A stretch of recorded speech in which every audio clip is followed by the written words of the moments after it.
Bismillahirrahmanirrahim. Assalatu wassalamu ala asyrafil anbiya wal mursalin wa ala alihi wa sahbihi ajma'in, amma ba'd. Assalamualaikum warahmatullahi wabarakatuh. Inshallah mga kapatid sa Islam, magbigay naman po tayo ng Islamikong pagpapayo patungkol sa mga hindi dapat gawin ng nag-aayuno. Opo mga kapatid sa Islam, isa sa mga dapat nating iwasan ay ang pagsisinungaling, lalo na nasa buwan ng Ramadan. Kasi po na mayroong inulat si Abu Hurairah radhiyallahu anhu na sinabi ng mensahero ng Allah SAW, ang sino mang hindi umiwas sa pagsasalita ng kasinungalingan at magsasagawa nito ay walang kailangan si Allah sa pag-iwas niya sa kanyang pagkain at inumin. Isinalaysay ni Bukhari. Kaya mga kapatid sa Islam, ang pagsisinungaling ay nakakatakot na mga gawain, lalo na sa buwan ng Ramadan. Kasi nga, ang pagsisinungaling ay isa sa mga masamang pag-uugali yan po, na hindi dapat mataglayin ng isang manampalataya. Kasi nga, kapag naging ganun ka, ay isusulat ka ng Allah subhanahu wa ta'ala kasama sa mga nagsisinungaling. At alam po natin, kung nasanay ka na sa pagsisinungaling, ay madali kang pupunta sa impyerno. Kaya isa sa mga dapat din iwas sa mga kapatid sa Islam ay ang panlilibak. Opo mga kapatid sa Islam, ang mga ganito mga gawain ay napakagaan na sa atin. Hindi natin alam na meron palang akibat na kaparusahan.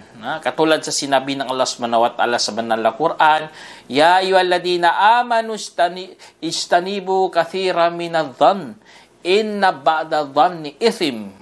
Wala tajassasu wala yaghtab ba'dukum ba'da ayuhibbu ahadukum ay ya'kula lahma akhihi maitan fakarihtumuh fattaqullaha innallaha tawwabur rahim. Sabi ng Allah subhanahu wa ta'ala, o mga yaong sumasampalataya, layuan ninyo ng marami ang ilang hinala, sapagkat ang ibang hinala ay kasalanan, at huwag kayong maniktik at manlibak sa bawat isa sa inyo. Gusto ba ng isa sa inyo na kumain ng laman ng bangkay ng kanyang kapatid?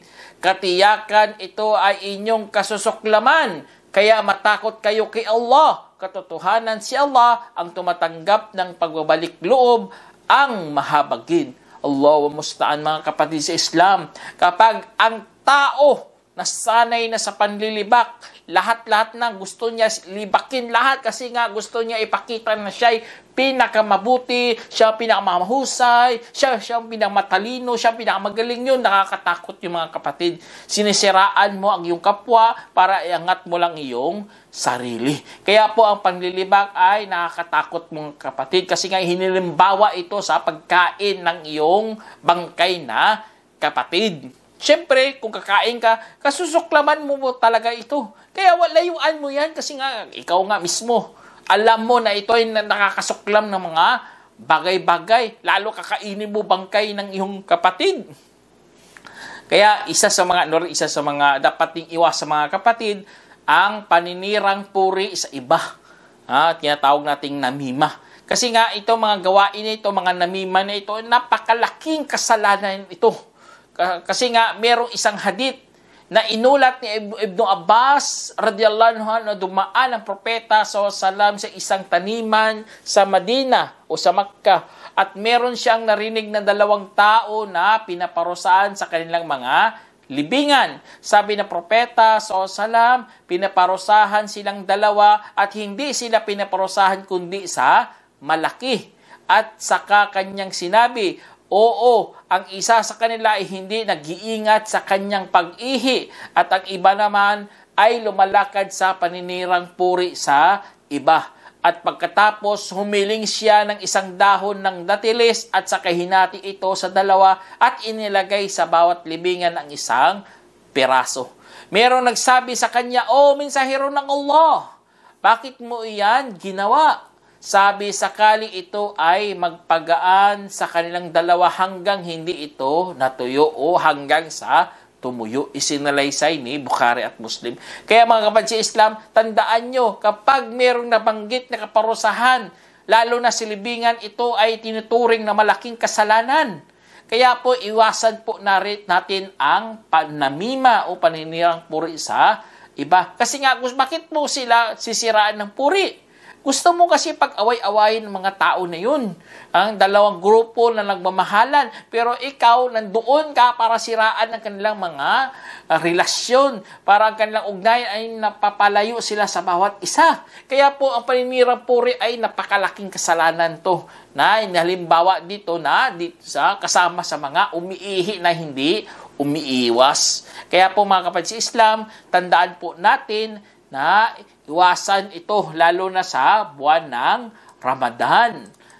Kasi nga hindi natin akalain na ito pala ay isa sa mga nagbabawas ng ating gantimpala. Alam po natin ating gantimpala ay gusto mo natin yan.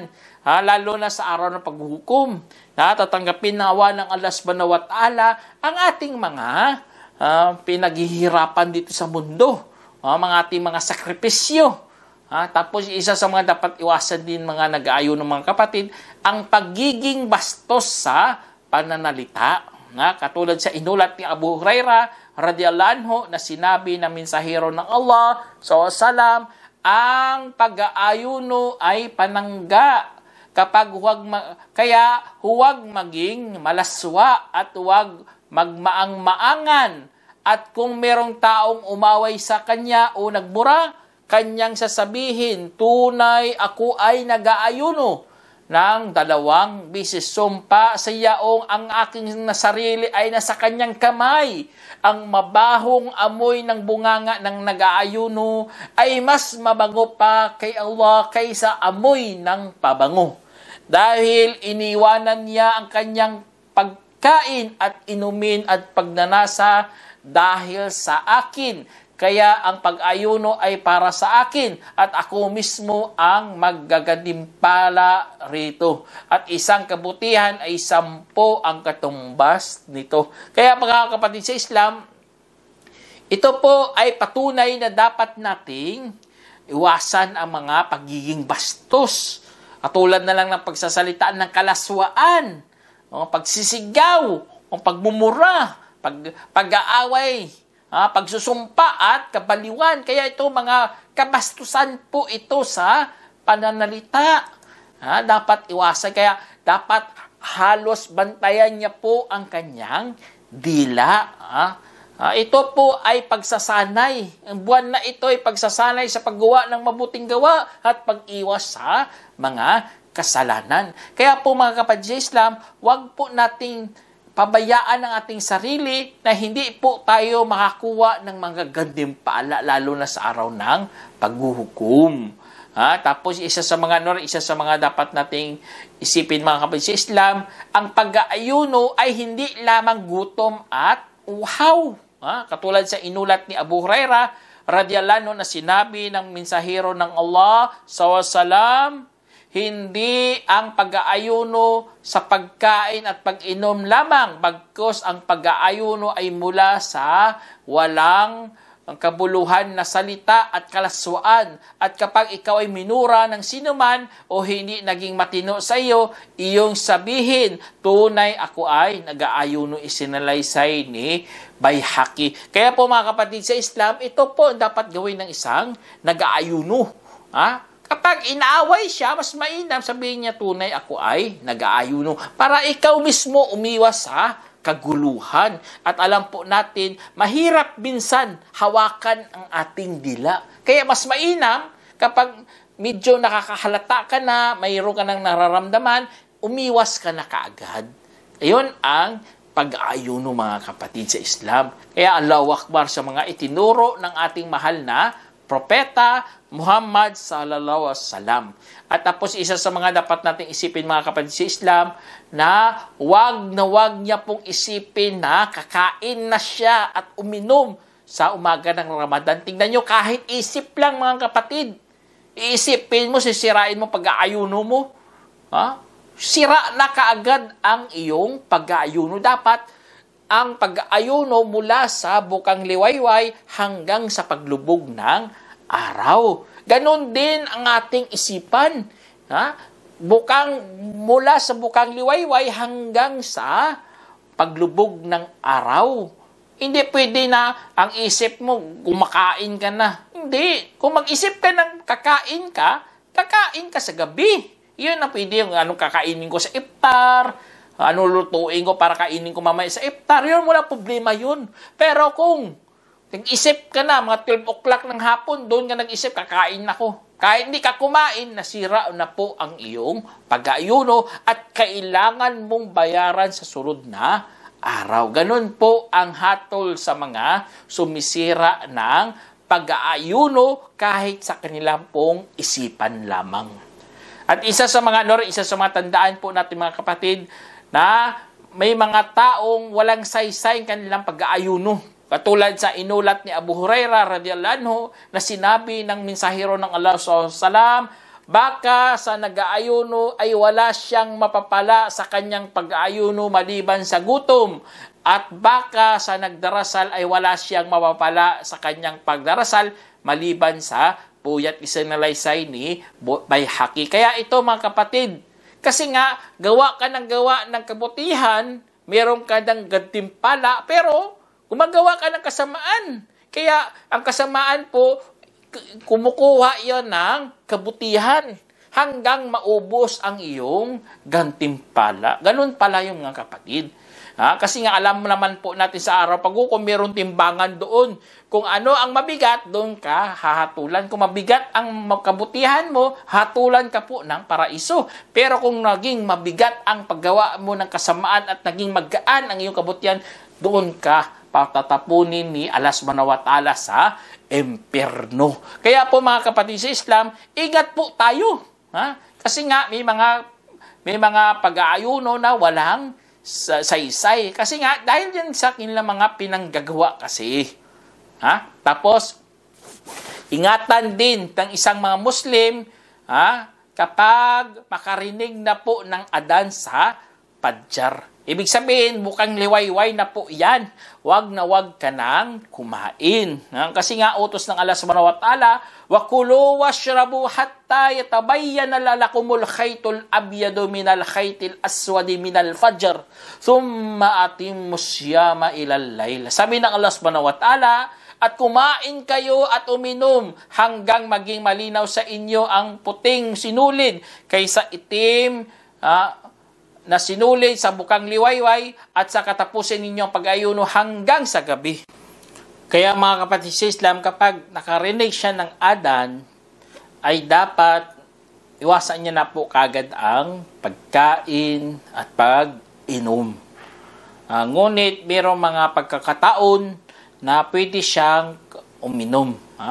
Kaya katulad sa isang hadith ito na inulat ni Abu Hurairah radhiyallahu anhu, na sinabi ng mensahero ng Allah SAW, kung narinig ng isa sa inyo ang panawagan ng adan at ang baso ay nasa kanyang kamay, ay huwag niya itong ilagay hanggang makatapos siya. Rito isinalaysay ni Abu Dawud. Kaya dito mga kapatid sa Islam, yun lang ang pwede kapag hawak mo lang. Pero kung hindi mo inahawakan, hindi ka pwede uminom.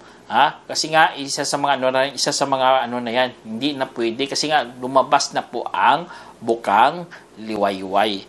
Kaya mga kapatid sa Islam, kung nakalimot ang tao, example siya ay nakalimot, wala problema kung kakain siya. Pero dapat iwasan niya kung naalala niya po. Example, nasa bibig niya na po ang pagkain, kapag naalala niya, ay dapat iluwal niya talaga ang kinakain. Huwag niyang ipasok sa kanyang lalamunan.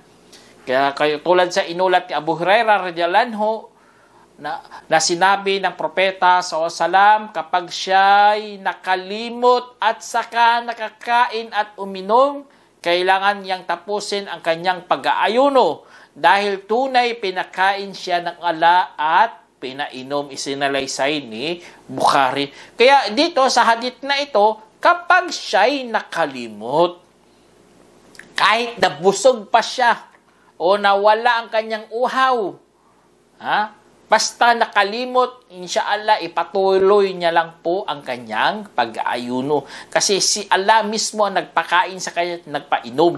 Ngunit, kung naalala mo sa oras ikay umiinom, dapat tigilan mo. At kung mayroong pagtubig sa bunganga mo, dapat iluwal mo, ilabas mo. Kasi nga, hindi po yan pinapahintulot. Pinagbabawal po yan. Kaya, tapos isa sa mga dapat tandaan natin, kapag meron kang nakitang umiinom, palalaahanan mo kaagad. Sabihan mo, huwag mo siyang pabayaan, baka siya'y nakalimot lamang. Kaya, isa sa mga dapat ning ginagawa rin niya ng nag-aayuno. At huwag pabayaan minsan ang iyong kalusugan. Sample, nagkasakit ka na, at ipapahamak mo ang iyong pag-aayuno, mas mainam ay ipaliban mo na lang yan sa sunod na araw at bayaran mo. Katulad sa sinabi ng Allah subhanahu wa ta'ala, ayyaman ma'dudat, faman kana minkum maridan aw ala safarin fa iddatun min ayyamin ukhar, wa ala alladhina yutiqunahu fidyatun ta'amu miskin, faman tatawwa khairan fa huwa khairul lah, wa an tasumu khairul lakum in kuntum ta'lamun. Sabi ng Allah subhanahu wa ta'ala, mga araw na itinakda, kaya ang sino man sa inyo ang nagkasakit o nasa paglalakbay ay ipaliban ito sa ibang araw. At sa mga yaong walang kakayahan ay magpakain ng isang dukha bilang kabayaran. Ang sino mang kumusa ay mas mainam sa kanya, subalit mag-ayuno kayo sapagkat ito ay mas mainam para sa inyo kung nalalaman lamang ninyo. Kaya po mga kapatid sa Islam, isa sa mga dapat nating na dapat iano mo talaga ang iyong kalusugan. Bantayan mo po kapag meron kang sakit na ikipapahamak mo, dapat sirain mo na kagad ang iyong pag-aayuno. Kasi nga, bigay na po yan ng pahintulot ng Allah subhanahu wa ta'ala. Kaya kung isang po ang sakit mo naman, wala nang lunas-lunas. Kasi nga, ang mga mag-aayuno lang o ipaliban nila tapos mag-ayuno sa sunod na araw, yun ang mga sakit na mayroong lunas. Pero kung walang lunas, araw-araw mo nang dinaramdam ang sakit na yun, inshallah, pwede na po sa'yo ang fidyah o babayaran mo na lang ng pagpapakain sa isang dukha. At ang mga buntis naman, ganun din mga kapatid, para hindi nila mapahamak ang kanilang dinadala. Dapat ipaano na nila yan, kung kaya nila, ipaliban nila sunod na araw at mag-ayuno na lang sila sa sunod na araw. Huwag nilang ipapahamak ang kanilang mga anak, lalo na sa mga nagpapasuso. Kaya yun ang isa sa mga natandaan po natin mga kapatid. O ikaw ay naglalakbay, tandaan mo. Kapag ang tao tumigil sa isang lugar, tapos nag-intention siya manatili sa ng 4 na araw, doon huwag na siya hindi na siya pwede matawag na traveler. Dapat siya mag-ayuno na. Pagdating sa lugar na yun, mag-ayuno siya. Kahit hindi niya pa yan lugar, basta intention niya manatili siya ng 4 na araw doon. Tapos, isa sa mga dapat nating alamin mga kapatid sa Islam, ang isang may sakit, kapag siya ay gumaling sa umaga, dapat ipatuloy niya po ang kanyang pag-aayuno. At bawal ito sirain. Ganon din sa mga manlalakbay. Kapag dumating sila sa isang lugar na gusto nilang manatili ng 4 na araw, dapat huwag na nilang sirain kanilang pag-aayuno. Sunod-sunod na yan. Bayaran na lang nila sa sunod na araw. At sa mga mahirap din na mga magtatrabaho, example, mga laging napapawisan, mga bigat mga trabaho, hindi nila pwede iwanan ang sahur. At humagad ng pag-aayuno, hindi yan pwede. Dapat magsahur pa rin sila, mag-aayuno. Ngunit sa oras na natindihan na sila, nasubrahan na sila sa trabaho nila, inshallah, may awang Allah. bayaran na lang nila sunod na araw. Pero wag nilang iwasan ang sahur at humagad ng pag-aayuno sa gabi. At sa mga kababaihan naman, kapag matapos ang kanilang regla, pagkatapos ng padjar, tingnan nyo, pagkatapos ng padjar, kailangan niyang ipatuloy ang pag-aayuno at saka bayaran niya ito. Kasi nga, hindi siya nakapag-intention sa bago ang padjar. Kasi yun ang bago ang padjar. Nagkarigla siya pagkatapos ng padjar. Kaya, kailangan mag-ayuno siya, pero bayaran niya kasi hindi na kompleto ang kanyang pag-aayuno. At isa sa mga mga kapatid, dapat iwasan din ang pag-inom ng mga kabaihan ng gamot na nagpapaliban ng regla. Kasi nga, hindi ito pinapayo. Baka merong kasiraan na maidulot sa kalusugan ng babae. Kaya iwasan po yan. Dapat natural lang po mga kapatid sa Islam. Dapat kapag merong regla ang kabaihan, huwag siyang mahiya sabihin. Example, may dugos panganganak ang iba kasi nahiya o magpapasting din, huwag nilang gawin yan. Dapat sabihin talaga nila na meron sila para malaman ng mga may bahay. Tapos isa sa mga dapat iwasan din mga kapatid sa Islam, ang patak sa ilong at sa tenga. Kasi nga, bakit to iwasan? Kasi bawal ito kasi sa mga nag-aayuno, bawal pumasok sa lalamunan. Ang tenga at ang ilong, ang kanyang lagusan, patungo ito sa lalamunan. Kaya po, pinagbabawal. Hindi katulad ng mata, sa mata. Kaya isa sa mga na lang yan, sunod na oras o tinatawag natin sa iftar. At isa sa dapat iwasan sa mga nagpapabunot ng ngipin. Walang problema, magpapabunot ka ng ngipin. Pero, huwag mong lunukin ang dugo o ang tubig. Kasi nga kapag linunok mo yan, pumasok sa yun, sira kagad ang iyong pag-aayuno. Tapos sa mga nagsisipilyo, dapat iwasan po nila yan sa umaga ng Ramadan. Kasi nga baka makapasok po ang mga sangkap ng toothpaste sa lalamunan niya po. Kaya iwasan din niya. Dapat kapag gusto mong mag-toothbrush o magsipilyo, dapat sa gabi. Sample, bago mag-adan, doon ka na, pwede ka magsipilyo doon. Wala problema yan. Pero yun lang, advisable na huwag siyang magsipilyo kasi baka pasok yan, iwasan po niya. Sa inhaler naman po mga kapatid sa Islam, kung ang sakit mo ay merong lunas, kailangan mo lamang na bayaran sa sunod na araw.